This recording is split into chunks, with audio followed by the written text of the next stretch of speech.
Abolition. Today. Let me show you some headlines. The US has asked India to engage minorities on CAA and FCRA. The US is introducing a bill to probe whether Myanmar's attacks on Rohingyas constitute genocide. The US says Pakistan's attacks on minorities are hampering religious freedom. The US criticizes Turkey for restricting the rights of minority groups. The US calls out Beijing for suppressing Christians, Uyghur Muslims and Tibetan Buddhists. The US tags Russia as a country of particular concern. There are also Vietnam, Eritrea, Iran, Nigeria, North Korea, Pakistan, Saudi Arabia, Tajikistan and Turkmenistan, all countries of particular concern. And this happens every year. A quasi-judicial body called the USCIRF, or the US Commission on International Religious Freedom, publishes an unwarranted report, binds it with a claim of independently assessing and unflinchingly confronting threats to fundamental rights. It lampoons countries, schools them on equality, and speaks not a word on fundamental rights in America. What about the plight of minorities in the US? What about the rampant racism? Again, a stoic silence, which only goes on to indicate two possibilities. Number one, America thinks it is above all. Number two, the American truth is too bitter to confront. The crisis runs too deep for those sitting in America to dig it up annually.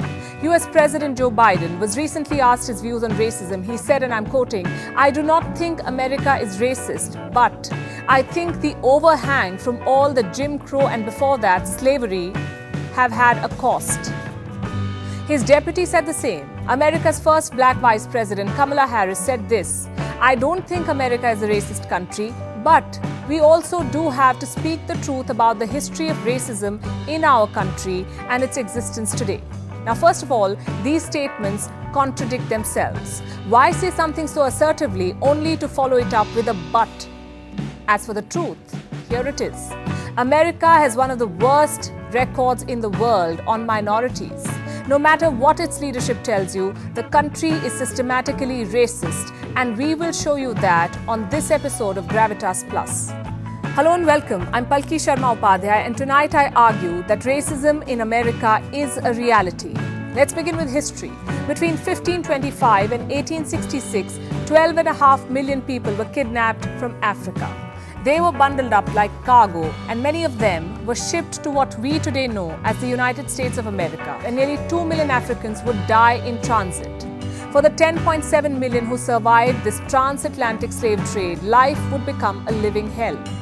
On reaching America, they were shackled, enslaved, forced to work in sugar fields. Men, women and children fell to the ground and died on the plantation fields. Slaves were whipped, beaten, burnt, mutilated, raped. So does America have a racist history? Yes, it does. Fast forward a few years, a civil war and secession. US President Abraham Lincoln freed all slaves. The date was the 1st of January, 1863. The decree read, "All persons held as slaves are and henceforth shall be free."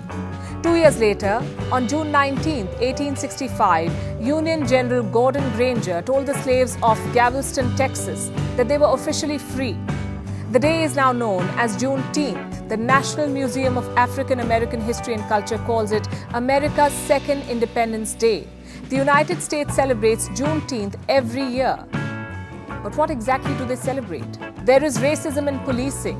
Black people make up 13% of America's population, but they account for 28% of those killed by police in 2020.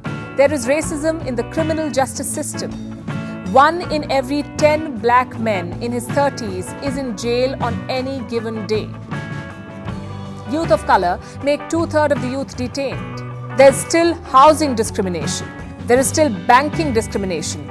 Blacks and Hispanics face extra challenges in getting home loans.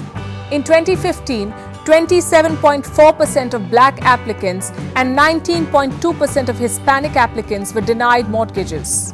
There is still educational discrimination. Nearly 72.4% of black students attend a high poverty school. In comparison, it's 31.3% for whites.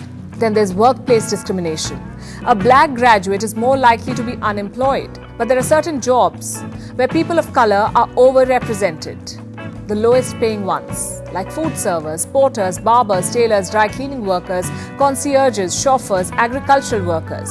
In 2018, an average black worker earned just 62% of an average white worker. there is also wealth inequality. African Americans own just 1/10 the wealth of white Americans. There is health disparity. In 2017, 10.6% of African Americans were uninsured. Why do 11 in every 1,000 babies born to black Americans die when the national average is 5.8? And then there are hate crimes. Anti-black bias was behind 27% of the hate crimes in 2019. Some of these crimes are committed by white men in uniform. Let's look at some recent incidents. You're all familiar with these words, the last words of George Floyd. He choked to death after a white police officer knelt on his neck. What was Floyd's fault? He was suspected to have used a counterfeit $20 bill, $20. In March this year, 42-year-old Andrew Brown was shot during an attempted arrest. What was his fault? No one knows. In 2020, 41-year-old Daniel Prude died in New York. He was specially abled. He had no arms on him, but the cops detained him with spit hood. He died of asphyxia because of physical restraint. What was his fault? He was running naked through the streets in a light snow. In 2014, 18-year-old Michael Brown was shot by a white police officer. 12 bullets were fired. Brown lay dead on the streets of St. Louis for 4 hours. No one knows what happened. The cop was never charged. Brown's death gave birth to the Black Lives Matter movement. As we speak, police in the US is 3 times more likely to fatally shoot a black man. If this is not racism, what is? America has failed to practice equality at home, but it is preaching to the world. Now we come to the question, why is America so racist? Number one, it has legacy. And number two, the legacy has now become political. There are 2 major parties of America, the Democrats and the Republicans. African Americans mostly vote for the Democrats, the whites for the Republicans. Barack Obama was the first black man in the White House. His election was seen by many as a national atonement for the sin of slavery. But race also became one of Obama's biggest failures. Under his administration, the percentage of Americans who believed racism was on the rise doubled. Incidents of racism rose too. It was under the Trump administration, not the Obama administration, that lynching was finally declared a federal crime. But that doesn't clear Trump of anything. He played the white supremacy card, whipped up nationalism, made Proud Boys prouder, and sent troops to fight the Black Lives Matter movement. Joe Biden promised to heal the nation, but few months in office, and he says America is not even racist. Can you solve a problem without acknowledging it? I started by showing you some headlines. I'll end by showing you some more. Cases of mental health are rising in the US because of racism against Asian Americans.